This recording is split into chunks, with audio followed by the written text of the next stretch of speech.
بسم اللہ الرحمن الرحیم۔ شروع اللہ کے نام سے جو بڑا مہربان نہایت رحم والا ہے۔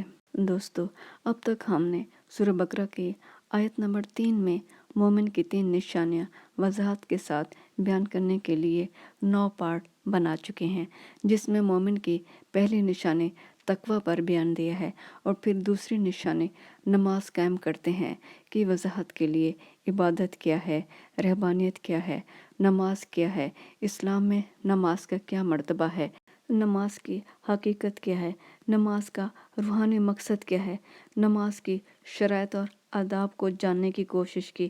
یہ سب عنوانات ہم جان چکے ہیں۔ اب ہم جاننے کی کوشش کرتے ہیں نماز میں ارکان کتنے ہیں۔ دوستو، اسلام میں عبادات کی 2 قسمیں ہیں۔ ایک قسم تو وہ ہے جو کسی بھی حالت میں ادا کی جا سکتی ہے۔ اس کے لیے نہ زمانہ کی قید ہے، نہ مکان کی شرط ہے، نہ اٹھنے بیٹھنے کی پابندی ہے۔ یہ عبادت ہر وقت ادا کی جا سکتی ہے۔ اس کو ہم تسبیح و تحلیل یا ذکر الہی کہتے ہیں۔ دوسری عبادت ہے جو خاص شکل و صورت کے ساتھ خاص اوقات میں خاص دعاؤں کے ذریعے سے ادا کی جاتی ہے۔ اس کا نام ہے نماز۔ اور پہلا طرز عبادت انفرادی طور پر ادا کیا جا سکتا ہے، جبکہ دوسرا طرز عبادت جسے نماز کہتے ہیں وہ باجماعت ادا کرنا ضروری ہوتا ہے۔ اگر کوئی شخص اس کو جماعت کے ساتھ ادا نہ کرے تو اگرچہ نماز ہو جائے گی، لیکن جماعت کے ثواب اور برکات سے اس شخص کو محرومی رہے گی۔ البتہ اگر کسی عذر کی بنا پر جماعت کے ساتھ ادا نہ ہو سکے تو تنہا بھی اس کو ادا کرنا ضروری ہے۔ اس کی مثال اس سپاہی کی سی ہے جو کسی منزل پہ اپنی فوج سے، جس کے ساتھ اس کو چلنا تھا، کسی وجہ سے پیچھے رہ گیا۔ اب تنہا رہ کر بھی اس کو وہی فرض ادا کرنا ہے جو پوری فوج کے ساتھ اس کو ادا کرنا پڑتا تھا۔ نماز کا اصل مقصد پاکیزہ جذبات کا اظہار ہے۔ یہ انسانی فطرت ہے کہ جب انسان کے اندر کوئی خاص جذبہ پیدا ہوتا ہے تو اس کے حسب حال اس سے کوئی فعل یا حرکت بھی صادر ہوتی ہے۔ غصہ کی حالت میں چہرہ سرخ ہو جاتا ہے، خوف میں زرد پڑ جاتا ہے، خوشی میں کھل اٹھتا ہے، غم میں چہرہ سکڑ جاتا ہے۔ جب وہ کسی سے سوال کرتا ہے تو اس کے سامنے اپنے دونوں ہاتھ پھیلا دیتا ہے، کسی کی تعظیم کرتا ہے تو اس کو دیکھ کر کھڑا ہو جاتا ہے، کسی سے عاجزی کا اظہار کرتا ہے تو اس کے آگے جھک جاتا ہے۔ اس سے بھی زیادہ اگر عاجزی کرے یا خوشامد کرے تو منہ کے بل گر جاتا ہے اور پاؤں پر سر رکھ دیتا ہے۔ یہ جذبات کے اظہار کے فطری طریقے ہیں جو ہر قوم میں تقریباً یکساں رائج ہیں۔ اس تشریح کے بعد اب یہ سمجھنا چاہیے کہ جس طرح نماز کی دعائیں انسانی طرز بیاں میں ادا کی گئی ہیں، اس کے ارکان بھی انسان کے فطری افعال و حرکات کی صورت میں رکھے گئے ہیں۔ انسان اپنے جسم اور روح دونوں کے لحاظ سے اللہ کی مخلوق ہے۔ اس کی زندگی کے دونوں جز اللہ کے احسانات تلے دبے ہوئے، اس لیے ضرورت ہے کہ اس خالق کائنات کے سامنے روح اور جسم دونوں جھک کر سجدہ کریں۔ غرض یہ وہ وجوہات ہیں جن کی بنا پر شریعت اسلام نے جسم و جان دونوں کی رعایت کرتے ہوئے نماز کے ارکان مقرر کیے ہیں۔ انسان کے فطری اعمال و حرکات کے کالم میں نماز کا پیکر تیار کیا گیا ہے۔ جسمانی طریقے سے ہم کسی بڑے محسن کی تعظیم اور اس کے سامنے اپنی عاجزی کا اظہار 3 طریقوں سے کرتے ہیں: کھڑے ہو جاتے ہیں، جھک جاتے ہیں، زمین پر سر رکھ دیتے ہیں۔ نماز کے بھی یہی 3 رکن ہیں۔ چنانچہ آغاز عالم سے انبیاء علیہ السلام نے جس نماز کی تعلیم انسانوں کو دی وہ انہی 3 اجزاء سے مرکب تھی: کھڑے ہو جانا، جھک جانا اور زمین پر سر رکھ دینا۔ اور نماز میں یہی 3 ارکان یعنی کھڑے ہونا قیام اور جھک جانا رکوع اور زمین پر سر رکھنا سجدہ کہلاتا ہے۔ حضرت ابراہیم علیہ السلام کو جب اللہ کا گھر تعمیر کرنے کا حکم ہوا تو ساتھ ہی اس کا مقصد بھی بتا دیا گیا۔ سورۃ حج میں اللہ پاک فرماتا ہے: اور میرے گھر کو طواف کرنے والوں، کھڑے ہونے والوں، رکوع کرنے والوں اور سجدہ کرنے والوں کے لیے پاک صاف کر۔ اس حکم میں نماز کے تینوں ارکان قیام، رکوع اور سجدے کا مفصل اور ترتیب سے ذکر ہے۔